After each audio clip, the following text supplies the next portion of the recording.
నన్ను భయపెట్టిన ఒకే ఒక్క మనిషి గ్రిసెల్డా బ్లాంకో అనే మహిళ అని ఏకంగా డ్రగ్స్ డాన్ అయిన పాబ్లో ఎస్కోబారే చెప్పాడు.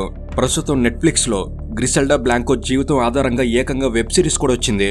టన్నుల కొద్ది కొకైన్ ప్యాకెట్లు, గుట్టలుగా నోట్ల కట్టలు, లగ్జరీ కార్లు, లావిష్ బంగ్లాలు, తన చీకటి వ్యాపారానికి సహకరిస్తే చేయి కలపటం లేదంటే చంపేయడం, ఇలా అమెరికా కొలంబియాల్లో గ్రిసెల్డా బ్లాంకో క్రియేట్ చేసిన డార్క్ నార్కోటిక్ ఎంపైర్ చాలా పెద్దది. పోలీసులు, జడ్జిలు, కస్టమ్ ఆఫీసర్స్ ఎవరైనా గ్రిసెల్డా పేరు చెప్తే భయపడాల్సిందే. 1970-80లో న్యూయార్క్, మయామియాల్లో విపరీతంగా రికార్డ్ అయిన క్రైమ్ కి గ్రిసెల్డా అనే కారణం. గ్రిసెల్డా తన నార్కోటిక్ ఎంపైర్ ని కాపాడుకోవడం కోసం 250కి పైగా హత్యలు చేసింది. ఏకంగా తన 3 భర్తల్ని కూడా తానే చంపింది. అందుకే నార్కోటిక్ వరల్డ్ లో బ్లాక్ విడో అనే నిక్ నేమ్ సొంతం చేసుకుంది. కాబట్టి అసలు ఈ కొకైన్ గ్రాండ్ మదర్ అయిన గ్రిసెల్డా బ్లాంకో ఎవరు, నార్కోటిక్ మార్కెట్లోకి ఎలా వచ్చింది, కొకైన్ క్వీన్ గా ఎలా మారింది, ఎందుకని పాబ్లో ఎస్కోబార్ లాంటి వారు సైతం గ్రిసెల్డా బ్లాంకోకి భయపడేవారు, నార్కోటిక్ వరల్డ్ లో గ్రిసెల్డా బ్లాంకో చేసిన అరాచకం ఎంత, ఇంత మోస్ట్ వాంటెడ్ లేడీ ఆఖరికి ఎలా మరణించింది, ఇలా ప్రతి ఒక్క విషయాన్ని ఈ వీడియోలో ఇప్పుడు మనం స్పష్టంగా చూద్దాం. ఎంతో ఆసక్తికరమైన ఈ వీడియోని ఎండ్ వరకు మిస్ కాకండి. సో లేట్ చేయకుండా let's get into the video.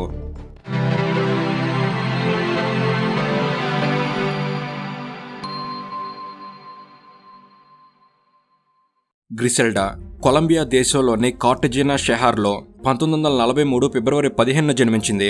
గ్రిసెల్డా కుటుంబం చాలా పేద కుటుంబం. తండ్రి చిన్నప్పుడే కుటుంబాన్ని వదిలేసి వెళ్ళిపోయాడు. ఇక ఆమె తల్లి లూసియా పేదరికాన్ని తట్టుకోలేక వ్యభిచారం చేస్తూ కుటుంబాన్ని పోషించేది. ఈ క్రమంలోనే ఆమె విపరీతంగా మద్యం తాగడం అలవాటు చేసుకుంది. ఇక గ్రిసెల్డాకి 3 సంవత్సరాల వయసున్నప్పుడు ఆమె కుటుంబం కార్టజీనా నుంచి మెడ్లిన్ కి మైగ్రేట్ అయింది. మిడ్ 20th సెంచరీలో కొలంబియా దేశం అనేది క్రిమినల్స్ కి అడ్డాగా ఉండేది. ఏకంగా వరల్డ్ క్రైమ్ క్యాపిటల్ గా కొలంబియా అని పిలిచేవారు. అప్పట్లో దొంగతనాలు, కిడ్నాప్లు, గ్యాంగ్ వార్స్, మర్డర్స్ ఇవన్నీ కొలంబియాలో చాలా కామన్. కాబట్టి ఇలాంటి క్రిమినల్ ప్రెమిసెస్ లో ప్రతిరోజు క్రైమ్స్ ని చూస్తూ తన తల్లి చేస్తున్న వ్యభిచారాన్ని గమనిస్తూ పెరిగిన గ్రిసెల్డా కూడా క్రిమినల్ యాక్టివిటీస్ కి అట్రాక్ట్ అయ్యింది. తన తల్లికి ఉన్న వ్యసనాలు, ఆమె బాయ్ ఫ్రెండ్స్ ఇవన్నీ గ్రిసెల్డా పసి మనసు మీద తీవ్రమైన ప్రభావాన్ని చూపించాయి. దాంతో గ్రిసెల్డా చిన్నతనంలోనే చదువు మానేసింది. ఈ క్రమంలోనే ఆకలి తీర్చుకోవడం కోసం చిన్న చిన్న దొంగతనాలతో గ్రిసెల్డా నేర ప్రస్థానం మొదలైంది. ఆ తర్వాత డబ్బు సంపాదనకి క్రైమ్ ఒక్కటే మార్గం అని గ్రిసెల్డా బలంగా నమ్మడం మొదలుపెట్టింది. ఆ నమ్మకమే గ్రిసెల్డాని క్రిమినల్ వరల్డ్ వైపు అడుగులు వేసేలా చేసింది. దాంతో కేవలం 11 ఏళ్ల వయసులోనే గ్రిసెల్డా ఒక చిన్న పిల్లాడిని కిడ్నాప్ చేసి అతని తల్లిదండ్రుల్ని రాన్సమ్ డిమాండ్ చేసింది. ఆ సమయంలో ఆ పిల్లాడి తల్లిదండ్రులు డబ్బులు ఇచ్చేందుకు నిరాకరించడంతో గ్రిసెల్డా అతన్ని చంపేసింది. గ్రిసెల్డా క్రూరమైన మనస్తత్వాన్ని అర్థం చేసుకోవడానికి 11 ఏళ్ల వయసులో ఆమె చేసిన ఈ హత్య ఉదాహరణ. ఈ హత్య తర్వాత గ్రిసెల్డా పోలీసుల నుంచి తప్పించుకోవడానికి ఇంట్లో నుంచి పారిపోయింది. ఇక అలా మెడ్లిన్ వీధుల్లో దొంగతనాలు, పిక్ పాకెటింగ్ లాంటివి చేస్తూ ఒంటరిగా బ్రతికేది. ఇలా వయసుతో పాటు గ్రిసెల్డా క్రిమినల్ యాక్టివిటీస్ కూడా పెరుగుతూ వచ్చాయి. ఇక 14 సంవత్సరాల వయసులో గ్రిసెల్డా తను కూడా తన తల్లిలాగానే వ్యభిచారం చేయడం మొదలుపెట్టింది. అలా ఈ వ్యభిచారం అనేది గ్రిసెల్డాను డ్రగ్స్ అనే డార్క్ ఎంపైర్ వైపు నడిపించింది. అలా 14 ఏళ్ళకి గ్రిసెల్డా డ్రగ్ పెడ్లింగ్ లోకి అడుగుపెట్టింది. డ్రగ్ పెడ్లింగ్, కొకైన్ అమ్మడం, ఫేక్ డాక్యుమెంట్స్ తయారు చేయడం, దొంగతనాలు, బెదిరింపులు ఇలా చిన్న చితక నేరాలన్నీ చేయడం స్టార్ట్ చేసింది. కానీ ఈ చిన్న చితక నేరాలు గ్రిసెల్డాను రిచ్ అండ్ పవర్ఫుల్ గా చేయమని అర్థమైంది. అదే సమయంలో గ్రిసెల్డాకు కార్లోస్ అనే బాయ్ ఫ్రెండ్ కూడా తోడయ్యాడు. కార్లోస్ ఫేక్ డాక్యుమెంట్స్ తయారు చేయడంలో ఎక్స్పర్ట్, గాంజా వ్యాపారం కూడా చేసేవాడు. ఇక కార్లోస్ సహాయంతో గ్రిసెల్డా క్రిమినల్ వరల్డ్ లో మరింతగా రెచ్చిపోవడం మొదలుపెట్టింది. ఈ క్రమంలోనే 1960లో గ్రిసెల్డాకు కార్లోస్కి పెళ్లి కూడా జరిగింది. వీళ్ళిద్దరి పెళ్లి జరిగినప్పుడు గ్రిసెల్డా వయసు కేవలం 17 సంవత్సరాలు మాత్రమే. ఇక వీళ్ళిద్దరికి 3 పిల్లలు పుట్టారు. అయితే కార్లోస్ ప్రతిదీ ఆచితూచి వ్యవహరించేవాడు. కానీ గ్రిసెల్డా కార్లోస్కి పూర్తి విరుద్ధం. బిగ్ క్రైమ్స్ చేయాలని, భారీగా డబ్బు సంపాదించాలని గ్రిసెల్డాకు చాలా కోరికలుండేవి. కానీ కార్లోస్ అందుకు అంగీకరించలేదు. పెద్ద పెద్ద క్రైమ్స్ చేయడానికి కార్లోస్ ఒప్పుకోలేదు. దాంతో విభేదాలు మొదలు కావడం, వీరిద్దరూ విడిపోవడం జరిగింది. విడిపోయిన తర్వాత కూడా చాలా కాలం గ్రిసెల్డా, కార్లోస్ ఇద్దరూ డ్రగ్ పెడ్లింగ్ ని కలిసే కొనసాగించారు. కానీ వ్యాపార లావాదేవీల్లో తేడాలు రావడంతో గ్రిసెల్డా తన మొదటి భర్త కార్లోస్ ను చంపేసింది. ఈ హత్య తర్వాత గ్రిసెల్డా తానే సొంతంగా డ్రగ్ కార్టెల్స్ తో పరిచయం పెంచుకోవడం, లావాదేవీలు చేయడం స్టార్ట్ చేసింది. ఈ క్రమంలోనే 1970లో అమెరికాలో కొకైన్ కి విపరీతంగా డిమాండ్ పెరగడం మొదలైంది. న్యూయార్క్, లాస్ ఏంజల్స్, మయామి లాంటి నగరాల్లో కొకైన్ విపరీతంగా పాపులర్ అయింది. వీటి కన్నా ఎక్కువ డబ్బు లాభాలు కొకైన్ నుంచే వచ్చేవి. కాబట్టి అమెరికన్ కొకైన్ డిమాండ్ ని కొలంబియన్ డ్రగ్ క్యాటిల్స్ క్యాచ్ చేశాయి. ఇక్కడ డ్రగ్ క్యాటిల్స్ అంటే డ్రగ్స్ ని అక్రమంగా వ్యాపారం చేసే పెద్ద క్రిమినల్ గ్యాంగ్స్ అని అర్థం. కనుక ఇవన్నీ చూస్తున్న గ్రిసెల్డా కూడా కొకైన్ పెడ్లింగ్ చేయాలని డిసైడ్ అయింది. కొకైన్ పెడ్లింగ్ అంటే కొకైన్ ని అక్రమంగా చిన్న స్థాయిలో అమ్మడం అని అర్థం. ఇంకా చెప్పాలంటే వీధుల్లో, పార్టీల్లో, చిన్న చిన్న నెట్వర్క్స్ లో బయ్యర్స్ కి కొకైన్ సప్లై చేసి డబ్బు తీసుకోవడం. సో గ్రిసెల్డా ఇలా కొకైన్ ని పెడ్లింగ్ చేయాలని భావించింది. ఆ క్రమంలో south American drug peddler Alberto బ్రావోతో గ్రిసెల్డాకు పరిచయం ఏర్పడింది. బ్రావో కొకైన్ స్మగ్లింగ్ లో ఆరితేరాడు. మెడ్లిన్ లోని క్రిమినల్ సిండికేట్ తో బ్రావోకి సంబంధాలుండేవి. అదే సమయంలో పాబ్లో ఎస్కోబార్, గుస్తావో గవేరియా, ఒకోవా బ్రదర్స్ ఇలాంటి వారు మెడ్లిన్ కార్టెల్ ని స్టార్ట్ చేసి అమెరికాలో మాస్ కొకైన్ డంపింగ్ ని స్టార్ట్ చేశారు. ఈ మెడ్లిన్ కార్టెల్ తో బ్రావోకి పరిచయం ఉండేది. అమెరికాలో కొకైన్ డంపింగ్ చేయడంలో బ్రావో సహాయం చేసేవాడు. ఈ క్రమంలోనే గ్రిసెల్డా కూడా బ్రావోతో చేతులు కలిపి మెడ్లిన్ కార్టెల్ తో అతనికి ఉన్న సంబంధాలను ఉపయోగించుకుని కొకైన్ స్మగ్లింగ్ స్టార్ట్ చేసింది. దాంతో గ్రిసెల్డాకు విపరీతంగా డబ్బు రావడం మొదలైంది. ఆ తర్వాత కొంతకాలానికి బ్రావోతో వ్యాపారం చేస్తూనే ఎర్లీ 70s గ్రిసెల్డా బ్రావోని రెండో పెళ్లి చేసుకుంది. 1970లో మెడ్లిన్ కార్టెల్ అమెరికన్ కొకైన్ మార్కెట్ని రూల్ చేసిందని చెప్పాలి. అమెరికాలో డంప్ అవుతున్న కొకైన్లో 80% మెడ్లిన్ నుంచి సప్లై అయ్యేది. మెడ్లిన్ కార్టెల్తో బ్రావో కొన్న సంబంధాలను ఉపయోగించుకుని గ్రిసెల్డా, బ్రావో ఇద్దరూ విపరీతంగా అమెరికాలో కొకైన్ అమ్మడం మొదలుపెట్టారు. అమెరికాకు కొకైన్ సప్లై చేసేందుకు గ్రిసెల్డా అమ్మాయిలను ఉపయోగించుకునేది. కస్టమ్ చెకింగ్స్లో దొరకకుండా ఉండేందుకు కొకైన్ ప్యాకెట్స్తో లేడీస్ ఇన్నర్వేర్ని తయారు చేయించి ఆ ఇన్నర్వేర్ని కొలంబియన్ అమ్మాయిలతో ధరించేలా చేసి కొకైన్ని అమెరికాకు సప్లై చేసేవారు. ఇందుకోసం అందమైన అమ్మాయిలను రిక్రూట్ చేసుకుని వారిని రిచెస్ట్ ఉమెన్ లాగా కనిపించేలా తయారు చేసి వారితో కొకైన్ సప్లై చేయించేది. గ్రిసెల్డా, ఆమె భర్త బ్రావో ఇద్దరూ కలిసి ఒక్కో అమ్మాయి ద్వారా $10,000 నుంచి $12,000 విలువ చేసే కొకైన్ సప్లై చేసేవారు. గ్రిసెల్డా ఈ అమ్మాయిలకి స్పెషల్గా ట్రైనింగ్ ఇచ్చేది. ఎయిర్పోర్ట్లో ఎలా మాట్లాడాలి, బాడీ లాంగ్వేజ్ ఎలా ఉండాలి, చెకింగ్ ఆఫీసర్స్ని ఎలా మిస్లీడ్ చేయాలి, ఇలాంటి విషయాల్లో ట్రైనింగ్ ఇచ్చేది. ఇలా 100 మంది అమ్మాయిలతో గ్రిసెల్డా కొకైన్ సప్లై చేయించేది. ఇలా గ్రిసెల్డా స్ట్రాటజీ పనిచేయడంతో విపరీతంగా డబ్బు, అలాగే డ్రగ్ కార్టెల్స్లో పేరు, డ్రగ్ డీలర్స్తో పరిచయాలు ఇవన్నీ వచ్చాయి. దాంతో నార్కోటిక్ వరల్డ్లో గ్రిసెల్డా స్పెషల్ లేడీగా పాబ్లో ఎస్కోబార్ లాంటి వాళ్ళతో పరిచయాలు పెంచుకుంది. అయితే కొలంబియాలో అప్పటికే కొకైన్ కింగ్ పిన్స్ తయారయ్యారు. కాబట్టి కొలంబియాలో గ్రిసెల్డాకు అవకాశం కనిపించలేదు. కానీ అమెరికాలో కొలంబియా నుంచి వస్తున్న కొకైన్ సప్లైని కంట్రోల్ చేసేందుకు, ఇంటర్నల్గా డిస్ట్రిబ్యూట్ చేసేందుకు చాలామంది ఉండేవారు. కానీ వీరెవరూ అంత నమ్మకమైన వ్యక్తులు కాదు. కాబట్టి గ్రిసెల్డా అమెరికన్ కొకైన్ మార్కెట్లో తానే డిస్ట్రిబ్యూటర్గా మారాలి అనుకుంది. ఆమెకు అప్పటికే మెడ్లిన్ కార్టెల్తో పరిచయం ఉండటం వల్ల మెడ్లిన్ కార్టెల్ కూడా గ్రిసెల్డాకు సప్లై చేసేందుకు ఇంట్రెస్ట్ చూపించేది. సాధారణంగా కొకైన్ పెడ్లింగ్ అంతా చాలా ఆర్గనైజ్డ్గా జరుగుతుంది. మల్టిపుల్ సప్లయర్స్, మల్టిపుల్ రిసీవర్స్ వీరందరినీ దాటుకొని ఫైనల్గా క్యాష్ వచ్చే వరకు చాలా చాకచక్యంగా చేయాలి. కాబట్టి ఈ కొకైన్ మార్కెట్ని రన్ చేసేందుకు గ్రిసెల్డా కొలంబియా నుంచి న్యూయార్క్ మకం మార్చింది. కొలంబియా నుంచి తన భర్త బ్రావో కొకైన్ని అమెరికాకు సప్లై చేస్తుంటే దాన్ని రిసీవ్ చేసుకుని ఇంటర్నల్గా రీడిస్ట్రిబ్యూట్ చేయడం గ్రిసెల్డా పని. ఇలా భార్యాభర్తలు ఇద్దరు ఒక కంప్లీట్ కోఆర్డినేటివ్ మేనర్లో కొకైన్ మార్కెట్ని రూల్ చేయడం మొదలుపెట్టారు. ఈ క్రమంలో గ్రిసెల్డా కొద్ది కాలంలోనే ఎంతలా సంపాదించిందంటే డాలర్ల కట్టల మీద తాను నిద్రపోయేంతలా. ఆమె ఇంట్లో డాలర్ల కట్టలను ఫ్లోర్ మీద కుప్పగా పోసేవారు. అలా ప్రతి నెల మిలియన్ల కొద్ది డాలర్లు సంపాదిస్తూ గ్రిసెల్డా కొకైన్ క్వీన్గా మారిపోయింది. భారీగా సంపాదిస్తున్న డబ్బుతో గ్రిసెల్డా హాలీవుడ్ సెలబ్రిటీలతో, స్పోర్ట్స్ స్టార్స్తో పరిచయాలు పెంచుకుంది. అలా అమెరికన్ రిచెస్ట్ కమ్యూనిటీకి డ్రగ్స్ సప్లై చేస్తూ చాలామంది ధనవంతులతో పరిచయాలు పెంచుకుంది. ఈ క్రమంలోనే గ్రిసెల్డా తన సామ్రాజ్యాన్ని కాపాడుకోవడం కోసం అనుమానం వచ్చిన వారిని చంపేందుకు కూడా వెనకాడింది లేదు. గ్రిసెల్డా తన వద్ద కొకైన్ డీలింగ్ చేస్తున్న వారిని బెదిరించేందుకు, చంపించేందుకు ఏకంగా షూటర్లను కూడా రిక్రూట్ చేసుకుంది. 1970ల మధ్యలో అమెరికాలో గ్రిసెల్డా షూటర్లు చేస్తున్న హత్యలు, ఆ హత్యలో మరణిస్తున్న డ్రగ్ ఫెడ్లర్స్తో అమెరికన్ ఏజెన్సీలు గ్రిసెల్డాను టార్గెట్ చేయడం స్టార్ట్ చేశాయి. ముఖ్యంగా అమెరికన్ డ్రగ్ ఎన్ఫోర్స్మెంట్ అడ్మినిస్ట్రేషన్ అనగా DEA అనేది గ్రిసెల్డాను టార్గెట్ చేసింది. కొలంబియన్ డ్రగ్ ట్రాఫికర్స్ను క్యాచ్ చేసేందుకు DEA 1975లో ఆపరేషన్ బన్షీని స్టార్ట్ చేసింది. కేవలం కొలంబియా నుంచి కొకైన్, వీడ్ లాంటి నార్కోటిక్ సబ్స్టాన్స్ను సప్లై చేస్తున్న వారిని టార్గెట్ చేశారు. కొలంబియన్ ఏజెన్సీలు కూడా ఈ ఆపరేషన్లో పాల్గొన్నాయి. ఈ క్రమంలో కొలంబియన్ డ్రగ్ ముఠాల మీద విపరీతంగా దాడులు జరిగాయి. దాంతో ఆపరేషన్ బన్షీ నుంచి తప్పించుకోవడం కోసం గ్రిసెల్డా తన సొంత చార్టర్డ్ ఫ్లైట్లో అమెరికా నుంచి బహామాస్కు పారిపోయింది. ఇక గ్రిసెల్డా న్యూయార్క్ అపార్ట్మెంట్ని DEA అధికారులు రైడ్ చేశారు. ఆ సమయంలో గ్రిసెల్డా అపార్ట్మెంట్లో దొరికిన డాలర్ల కట్టలు చూసి DEAనే షాక్ అయింది. కేజీల కొద్ది కొకైన్, వెపన్స్, గన్స్ ఇవన్నీ దొరికాయి. ఆపరేషన్ బన్షీ అప్పటి వరకు గ్రిసెల్డా నిర్మించుకున్న సామ్రాజ్యాన్ని కుప్పకూల్చిందని చెప్పాలి. మరలా బహామాస్ నుంచి కొన్ని రోజుల్లోనే గ్రిసెల్డా కొలంబియాకు చేరుకుంది. అమెరికాలో ఉన్నప్పుడు గ్రిసెల్డా తన కొకైన్ డిస్ట్రిబ్యూషన్ నెట్వర్క్ని బలోపేతం చేసుకోవడం కోసం ఇతర కొకైన్ డీలర్లకు సంబంధించిన వ్యక్తులను చంపించింది. ఒక రకంగా అమెరికన్ కొకైన్ మార్కెట్ని గ్రిసెల్డా మోనోపోలి చేసి తన గుప్పెట్లోనే పెట్టుకోవాలి అనుకుంది. ఆ క్రమంలో గ్రిసెల్డా చేసిన హత్యలు ఆమెకు కొలంబియన్ కార్టెల్స్తో శత్రుత్వాన్ని పెంచాయి. ఈ శత్రుత్వం కారణంగా గ్రిసెల్డా కొలంబియా వచ్చిందని తెలుసుకుని ఆమెను చంపేందుకు డ్రగ్ కార్టెల్స్ రంగంలోకి దిగాయి. ఈ విషయం తెలిసి గ్రిసెల్డా నిద్రపోయేటప్పుడు పక్కన గన్ పెట్టుకుని నిద్రపోయేది. నిద్రపోయేటప్పుడు కాపలాగా ఉండేందుకు గన్ మెన్స్ను కూడా పెట్టుకునేది. ఇల్లీగల్ బిజినెస్ ఎలా ఉంటుందంటే గ్రిసెల్డా అమెరికాలో స్ట్రాంగ్గా ఉన్నంత వరకు ఆమెకు అందరూ రెస్పెక్ట్ ఇచ్చేవారు. కానీ గ్రిసెల్డా వల్లే అమెరికన్ మార్కెట్ టైట్ అయిందని, అమెరికాకు కొకైన్ సప్లై చేయడం కష్టంగా మారడానికి గ్రిసెల్డానే కారణమని కొలంబియన్ డ్రగ్ కార్టెల్స్ ఆమెను విమర్శించడం మొదలుపెట్టారు. ఈ క్రమంలో మెడ్లిన్ కార్టెల్తో కూడా విభేదాలు వచ్చాయి. తెలుసుగా, మెడ్లిన్ కార్టెల్ అంటే పాబ్లో ఎస్కోబార్ రన్ చేసే కార్టెల్. ఇలా మెడ్లిన్ కార్టెల్తో విభేదాలు రావడంతో గ్రిసెల్డా కొకైన్ సప్లై పూర్తిగా ఆగిపోయింది.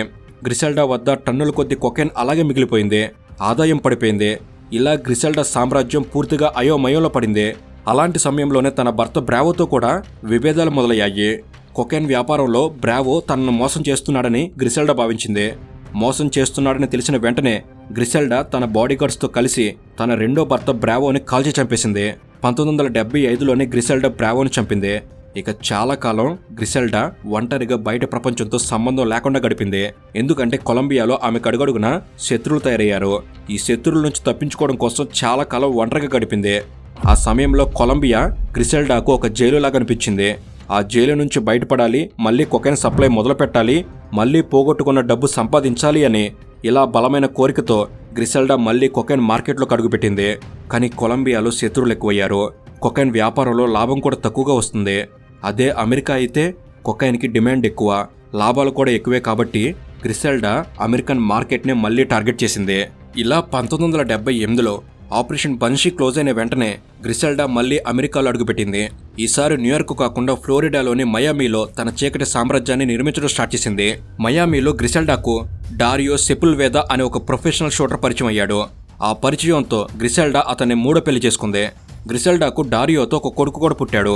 అయితే గ్రిసెల్డా ఈసారి న్యూయార్క్ కాకుండా మయామీని సెలెక్ట్ చేసుకోవడానికి చాలా కారణాలున్నాయి. మయామీ అనేది బహామాస్ ఐలాండ్స్కి దగ్గరగా ఉంటుంది. తేడా వస్తే వెంటనే బహమాస్కు వెళ్ళిపోవచ్చు. అంతేకాకుండా కొకైన్ షిప్మెంట్ని బహమాస్లో డంప్ చేసి అక్కడి నుంచి అమెరికాకు తీసుకురావడం చాలా ఈజీ. అలాగే మయామీలో అప్పుడప్పుడే పార్టీ కల్చర్ స్టార్ట్ అవుతుంది. కొకైన్కి డిమాండ్ కూడా భారీగా ఉంది. కాబట్టి గ్రిసెల్డా న్యూయార్క్ కన్నా మయామీ సేఫ్ అండ్ ప్రాఫిటబుల్ అని భావించింది. ఇలా 1980 వచ్చేసరికి మయామీ కొకైన్ మార్కెట్ని గ్రిసెల్డా రూల్ చేయడం స్టార్ట్ చేసింది. గతంలో న్యూయార్క్లో చేసినట్టే ఒక భారీ కొకైన్ ముఠాను తయారు చేసింది. షూటర్లు, రౌడీలు, బైకర్స్, థీవ్స్, మ్యూల్స్, డిస్ట్రిబ్యూటర్స్ ఇలా గ్రిసెల్డా తన గ్యాంగ్ని పెంచుకుంది. మయామీ పోలీసులు, కస్టమ్ ఆఫీసర్స్ అందరూ గ్రిసెల్డాతో చేతులు కలిపారు. ఇతర డ్రగ్ ట్రాఫికింగ్ ముఠాల మీద దాడులు చేయటం, వారిని హత్యలు చేయించడం లాంటివి గ్రిసెల్డా చేసేది. ఇక అధికారుల మాట వెనకపోతే గ్రిసెల్డా గ్యాంగ్ వారిని చంపేసేది. అలా 2 సంవత్సరాల్లో మయామీ గ్రిసెల్డా కంట్రోల్లోకి వచ్చింది. ఎంతలా అంటే ప్రతి నెల గ్రిసెల్డా మయామీలో 1.5 టన్ను కొకైన్ని డంప్ చేసేది. 1979 నుంచి 1982 వరకు గ్రిసెల్డా మయామీలో కొకైన్ సునామీని సృష్టించింది.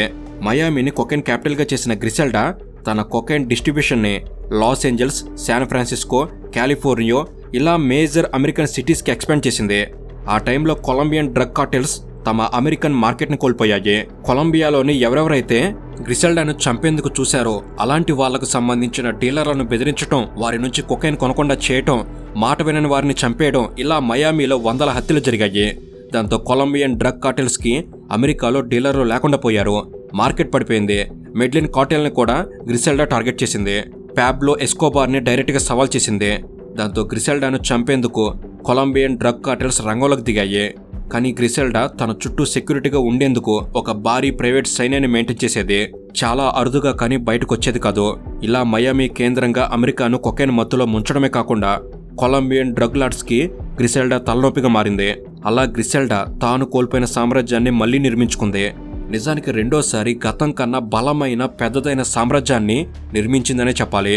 నోట్ల కట్టలు, లగ్జరీ కార్లు, ప్రైవేట్ జెట్స్, 100 కొద్ది డైమండ్ నెక్లెస్లు, లగ్జరీ పార్టీలు, లావిష్ బంగ్లాలు, చుట్టూ గన్మెన్లు ఇలా గ్రిసెల్డా సృష్టించుకున్న సామ్రాజ్యం విలువ $100 బిలియన్ వరకు ఉంటుందని అంచనా. డాలర్లతో గోల్డ్ బార్స్ కొని ఆ గోల్డ్ బార్స్తో గ్రిసెల్డా తన బెడ్రూమ్ని డిజైన్ చేసుకుంది. 1983 వచ్చేసరికి గ్రిసెల్డా కొకైన్ సామ్రాజ్యాన్ని చూసి ఆమె మూడో భర్త డారియోకి భయమేసింది. గ్రిసెల్డా చేస్తున్న హత్యలు, ఆమె సృష్టించిన చీకటి సామ్రాజ్యం వీటన్నిటిని చూస్తూ పెరిగితే తన కొడుకు కూడా గ్రిసెల్డాలాగా తయారవుతాడని డారియో భయపడ్డాడు. దాంతో తన కొడుకుని తీసుకుని కొలంబియా పారిపోయాడు. డారియో కొడుకుతో పారిపోయాడన్న కోపం, దాంతోపాటు అతను తన చీకటి వ్యాపారానికి సంబంధించిన రహస్యాలని ఎక్కడ బయట పెడతాడో అని గ్రిసెల్డా తన షూటర్లను కొలంబియా పంపించి డారియోను చంపించింది. అలా మూడో భర్త చావుకు కూడా గ్రిసెల్డానే కారణమైంది. ఇలా వరుసగా 3 భర్తల్ని తానే స్వయంగా చంపించడంతో గ్రిసెల్డాకి బ్లాక్ విడో అనే పేరొచ్చింది. కొలంబియాలో డారియో హత్య జరిగిన తర్వాత పాబ్లో ఎస్కోబార్ ఇచ్చిన స్టేట్మెంట్ ఏంటో తెలుసా? The only man I was ever afraid of a woman named Griselda Blanco. Griselda తనకు అడ్డు వస్తే భర్తల్ని చంపేందుకు వెనకాడలేదు.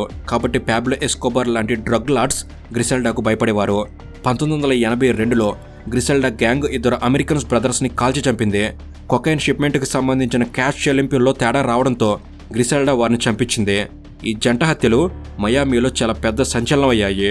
ఈ సంచలన జంట హత్య జరిగిన కొన్ని రోజుల్లోనే గ్రిసెల్డా గ్యాంగ్ జీసస్ కాస్ట్రో అనే మరో అమెరికన్ టార్గెట్ చేసింది.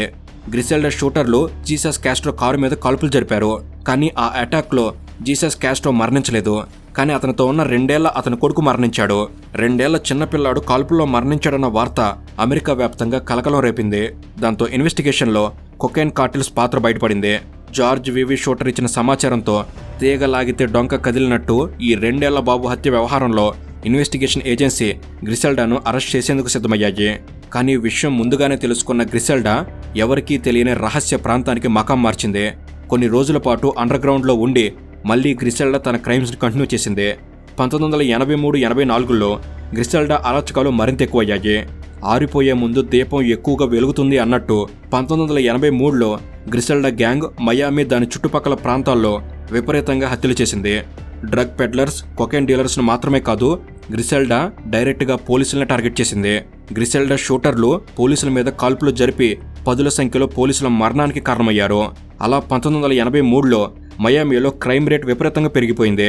గ్రిసెల్డా గ్యాంగ్ నుంచి రక్షించుకోవడం కోసం కామన్ పీపుల్ కూడా గన్స్ కొనడం స్టార్ట్ చేశారు.